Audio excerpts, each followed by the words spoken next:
Good morning. আজকে গোটা শান্তিনিকেতনটা আপনাদের দেখাবো। আর সকালে উঠেই আমার মাথা ধরে যায় যতক্ষণ না চা খাওয়া হচ্ছে, তাই সকালে উঠে চা খেয়ে তবেই শান্তি। সাথে নিয়েছিলাম চপ মুড়ি। পুরো গরম গরম চপ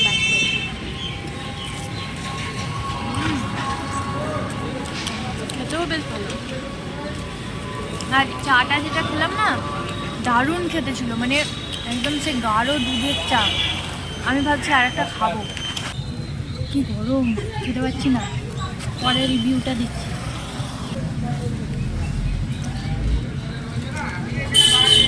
ভালো লাগে না পেঁয়াজিটা। চপটাও প্রথম যখন খেলাম তখন ঠিক ছিল, তারপরে যখন খাচ্ছি তখন দেখছি নুন কম লাগছে। তারপর নুনটা দিতে ঠিক হয়ে গেছে, কিন্তু পেঁয়াজিটা অতটা ভালো নয়। ওটা বাঁধাকপি দেওয়া আছে, পেঁয়াজের দাম তো খুব এখন, সেই কারণে বোধহয় অনেক কিছু দিয়ে দিচ্ছে, সেই কারণে ভালো লাগছে না পেঁয়াজিটা। নিলাম আবার চা, কারণ একবার খেয়ে মনটা পোষাচ্ছিল, সেই কারণে আর একবার খেলাম।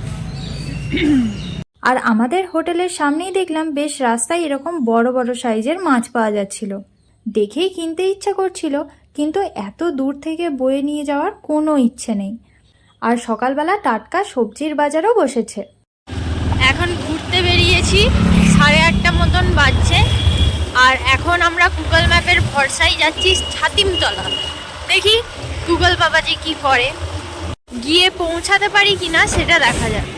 রাস্তা দেখে মনে হলো ঠিকই যাচ্ছি, তবে রাস্তায় এই জায়গাটা দেখে দাঁড়িয়ে পড়লাম। তালধ্বজ, যেটি দাঁড়িয়ে রয়েছে সব গাছ ছাড়িয়ে, একদম আকাশ পানে চেয়ে মাথা উঁচু করে। এক পায়ে দাঁড়িয়ে সব গাছ ছাড়িয়ে উঁকি মারে আকাশে। এই কবিতাটা মনে আছে আপনাদের?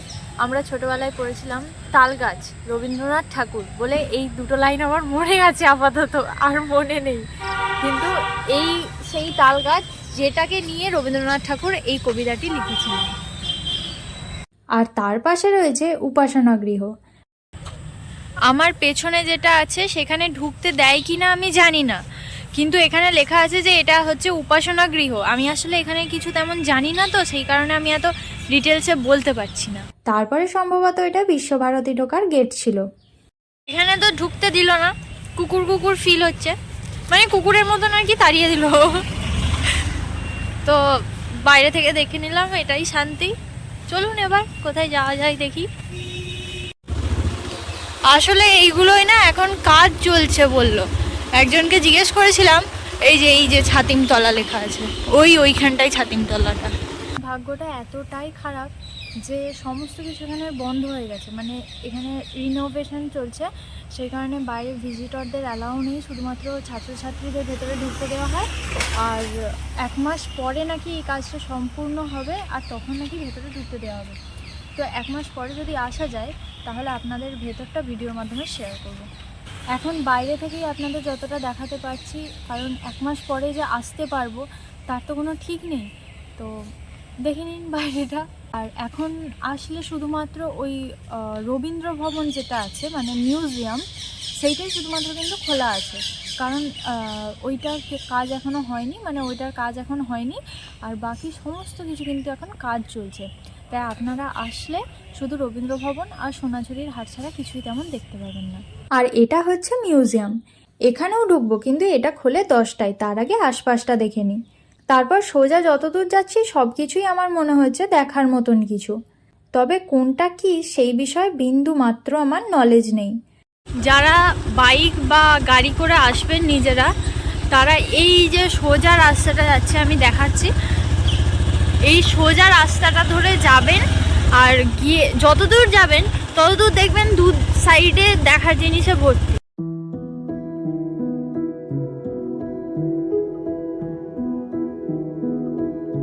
তবে এটা ঠিক, শান্তিনিকেতনে কিন্তু শান্তি রয়েছে। এরপর যাচ্ছি কঙ্কালীতলা মন্দির। যাওয়ার রাস্তাটাও ভারী সুন্দর। রাস্তায় অনেক রেস্টুরেন্ট, রিসর্ট আর খেজুরের রসের দোকান পাবেন।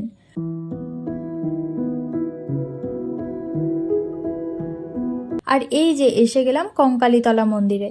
এই মন্দির খুবই জাগ্রত এবং বলা হয় এটি 51 পীঠের এক পীঠ, তাই সারাদিনে প্রচুর মানুষের আনাগোনা লেগেই থাকে। মন্দির চত্বরের ভেতরে একটা হাট মতন বসে, আর এখানে ফ্রি কার পার্কিংয়ের ব্যবস্থাও রয়েছে। এরপর চলুন ফিরে এসে ঢোকা যাক মিউজিয়াম বা উত্তরায়ণ ভবনে। তো এই যে এখানে মিউজিয়াম সবাই বলছে, এখানে কিন্তু মিউজিয়ামে 100 টাকা করে নর্মাল মানুষদের জন্য, আর স্টুডেন্টদের জন্য 10 টাকা। তো যারা পড়াশোনা করছো বা করছেন তারা কিন্তু আসলে আইডেন্টি কার্ড একদমই আনতে ভুলবেন না, কারণ আইডেন্টি কার্ডটা লাগলে আপনাদের 10 টাকা করে দিতে হবে। আর যদি আপনারা এমনি নর্মাল আছেন তাহলে কিন্তু আপনাদেরকে 100 টাকা করে দিতে হবে পার হেড। তো আইডেন্টি কার্ড কিন্তু আনতে ভুলবেন না। আমি দাঁড়িয়ে পড়ি লাইনে টিকিট কাটার জন্য। টিকিট কেটে নিয়েছি, এরপর চলুন ভেতরে যাই। ভেতরে গিয়ে ব্যাগগুলো এই কাউন্টারে জমা করতে হবে, আর ওনারা এরকম একটা টোকেন দেবেন যেটা যত্ন করে রাখতে হবে। হারিয়ে গেলে কিন্তু আবার ওনারা ব্যাগ দেবেন না। ভেতরে ঢুকে প্রথমেই বাঁ দিকে যাব, কারণ শুরুতেই দেখে নেব মিউজিয়ামটা। এই হলুদ রঙের ভবনটাই কিন্তু রবীন্দ্রনাথ ঠাকুরের সব জিনিস সংরক্ষণ করে রাখা আছে। আর এই গেটের সামনে রয়েছে জুতো খুলে রাখার জায়গা। এখানে সবাইকেই জুতো খুলে প্রবেশ করতে হবে, আর ভেতরে ভিডিওগ্রাফি অ্যালাউ নেই, তাই বাকি কথা বাইরে গিয়ে বলবো। খুবই ভালো ভেতরটা, মানে রবীন্দ্রনাথের শৈশবকাল থেকে বয়সকাল অবধি সমস্ত কিছু ছবি, তার লেখা গীতাঞ্জলি, এমনকি তিনি যে যে সমস্ত কাব্যগ্রন্থগুলো লিখেছিলেন সেগুলো, আর জোড়াসাঁকো ঠাকুরবাড়ির সমস্ত মানুষজনদের আর কি বায়োগ্রাফি, সমস্ত কিছু লেখা আছে। খুবই ভালো লেগেছে আমার। কিন্তু একটা জিনিস আমার ভালো লাগলো না, মানে ভালো না লাগারও কিছু নেই, কিন্তু আমার মনে হলো একটু বেশি যেন টাকাটা লাগছে। ওই 100 টাকা আপনি ভাবুন তো, 100 টাকাতে আপনি কত কিছু করে ফেলতে পারবেন, সেইখানেতে 100 টাকা করে এক একটা মানুষদের পেছনে লাগছে। তাহলে এটা তো আর সব মানুষদের পক্ষে এখানে আসাটা কিন্তু সম্ভব না। যারা চাইছে যে আমি যাব, কিন্তু তাদের কাছে টাকা নেই, তাহলে তারা কি করবে? সেই কারণে এই 100 টাকাটা আমার কাছে একটু বেশি এক্সপেন্সিভ লাগলো, আর কিছু না।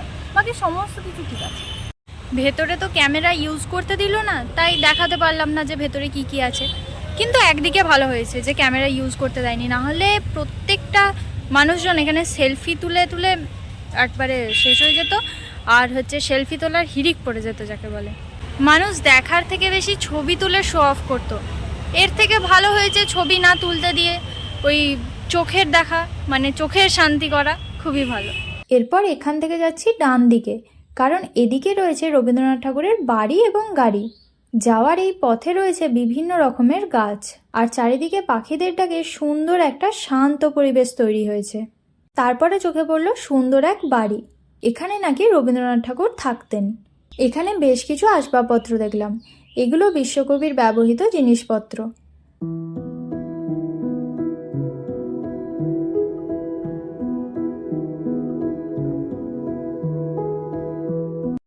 এই সেই বিখ্যাত রবীন্দ্রনাথ ঠাকুরের গাড়ি, যেটা দেখার জন্য মানুষ শান্তিনিকেতন অবধি আছে।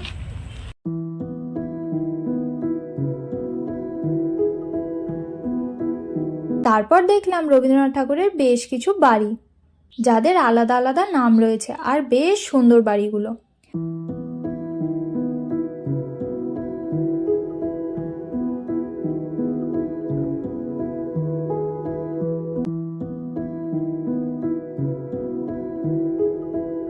আর এই বাড়িটার পেছনে একটা বিশাল স্পেস রয়েছে, কিন্তু কেউ নেই দেখে আমরাও আর যাওয়ার সাহস করলাম না। তবে বাড়িগুলো ভারী সুন্দর, আর সবকটা বাড়ির আলাদা আলাদা নামও রয়েছে। সুন্দর সুন্দর বাড়িতে রবীন্দ্রনাথ ঠাকুর থাকতেন, একদম মন জুড়িয়ে যাবে। তো মোটামুটি দেখাতে পারলাম, যেগুলো দেখানো সম্ভব হলো। এরপর চলুন মিউজিয়াম থেকে বাইরে যাব। মিউজিয়াম তো ঘোরা শেষ, এরপর দেখা যাক কোথায় যাওয়া যায় নাকি, আর যদি না যাওয়া হয় তাহলে একটু খাওয়া দাওয়া করে নেব। বাইরে রাস্তায় দেখতে পেলাম আশ্রমের বোর্ড লাগানো আছে। আপনারা সময় থাকলে ভেতরে ঢুকে দেখবেন। আমার বাড়ি ফেরার তাড়া ছিল, তাই ভেতরে আর ঢুকলাম না।